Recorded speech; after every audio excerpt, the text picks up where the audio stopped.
We put those two pulleys back on, and now we're back to our AC compressor here, and we spin this, and again it's there's no noise and it spins nice and everything. So what we want to do is there's this is a one wire setup in the back here.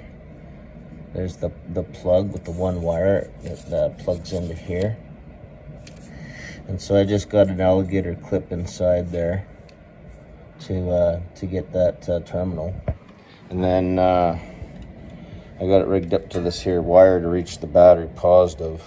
And so I'm gonna touch the battery positive, and we're gonna look and see if that clutch is engaging. And we see that it's engaging.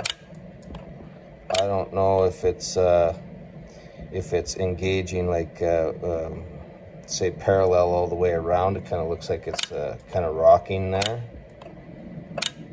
So we're going to take that apart and take a look at it.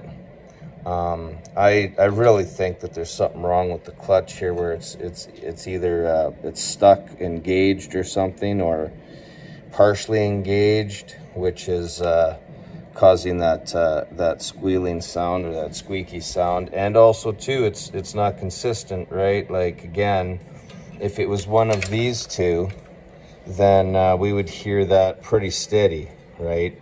And this one here, if when only the clutch is engaging to basically drive the compressor here, then that's why it's intermittent, because this doesn't run all the time.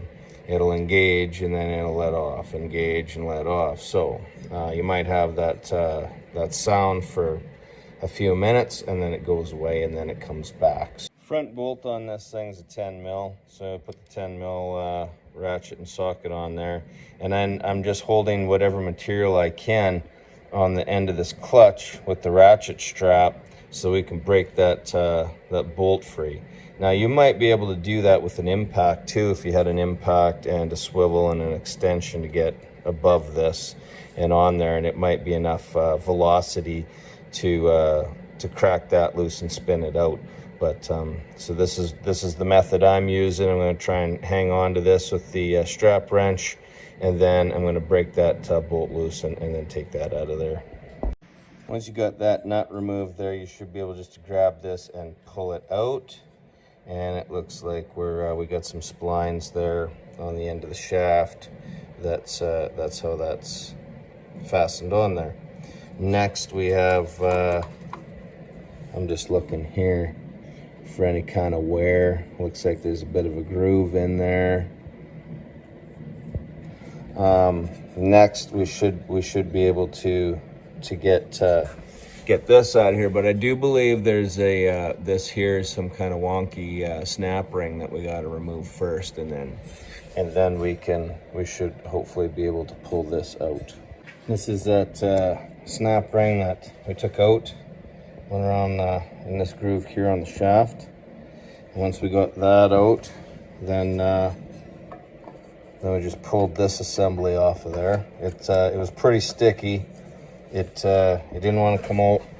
Sprayed it with some lube, and then just kind of grabbed both ends of it and pulled on it until it came off. So we've got this, and you can see how rusted and corroded that is in there, and then again on there. And so now there's one more snap ring. If we get down here, there you can see the end of it. So we grab that snap ring out, and then we can take this off. Once we get that snap ring off of there, then there's a Phillips screw on the side here, right in there, that you got to remove, and that's where all these things get hooked up. So you got two wires. You got this ground wire that's grounding it to the body, or to the compressor itself, and then this is your positive, and that connects to this thing, and then it goes in under here, and then here is the plug. Here it is all disassembled, and we had to take these 4 bolts out of the top to move the compressor forward and up to get that molded plug out from underneath there. Wouldn't come out otherwise. That is, I believe this is the coil. And then we've got our snap ring, and then we've got our, this is like the clutch and pulley assembly here. That's the bearing. And so we've got the old one, we've got the new one there. And then this is the front portion of the clutch here. These two little washers, they fit down in there, and those are like your shims that I guess are setting your clearance. And there's that other snap ring that held this in place. So we've got our new one, and we've got our new snap ring there, new bolt, and we've got two washers as well to go down inside of there. Got it all installed here, got our snap ring in. I just used the old snap ring. It seemed to fit better than the new one. So, and also too, when you're installing this, there's a little pin on the back of this plate to get it located in the proper spot, and then your wires will come out this end here. And we've got our screw back in holding our wires in place, our ground. This one, it goes back underneath the compressor, and it comes out at the back here, and it plugs in right there. So we've got everything all bolted down, ready to go. And now we just put the clutch and the bearing assembly back on. Here's our clutch and shiv assembly here. I just wanted to show that there's some pretty good grooves in here, where if you take a look at this one, it's all flat all the way across there.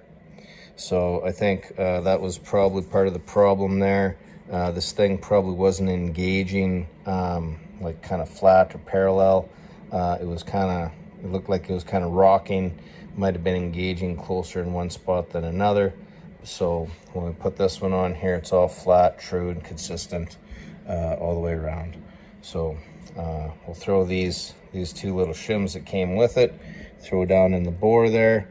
And we put this on first, and then that slides in, and then we'll bolt it up. And that's the new clip will go in to hold this part on. Put the shiv back on there, and we again use the old snap ring, and I'll show you why in the bench here. So this was the other snap ring, and I don't know if you can see, but it's kind of like tapered. It's tapered all the way around, and also too, these holes, like one hole's bigger than the other hole. I just found the old one fit better, so I used the old one. So then again, I went to go use the new one for the front, and it might be difficult to tell, but again, one hole is bigger than the other hole, and so I can get this one on my snap ring pliers. If I was to try and fit these on there, I can get that one on very tight. It's really tight, but it goes in. But this one, this other hole here, that will not go on there. So it's no good to me. I'd have to drill that out to make it work, and I'm not going to do that. So yeah, just point of interest there. These new snap rings aren't very good. So again, we use the strap wrench to hold that. We'll snug it. We just snug it hand tight on there, 10 millimeter. Again, I used the old bolt because well, I didn't like them snap rings, so I didn't want to take a chance on the bolt either. So what we'll do is we'll test this thing. If it doesn't look like it's functioning properly, we might have to take one of them shims out. So we got our wire hooked up again here. You want to make sure that this is spinning freely. And now we'll check to see if we have to adjust the shims or if the clutch is operating properly. So I'm going to, again, I got this wire hooked onto our, with the alligator clip onto that positive wire coming off of the magnet here. And so we'll hook that up to positive, and we'll see if it engages.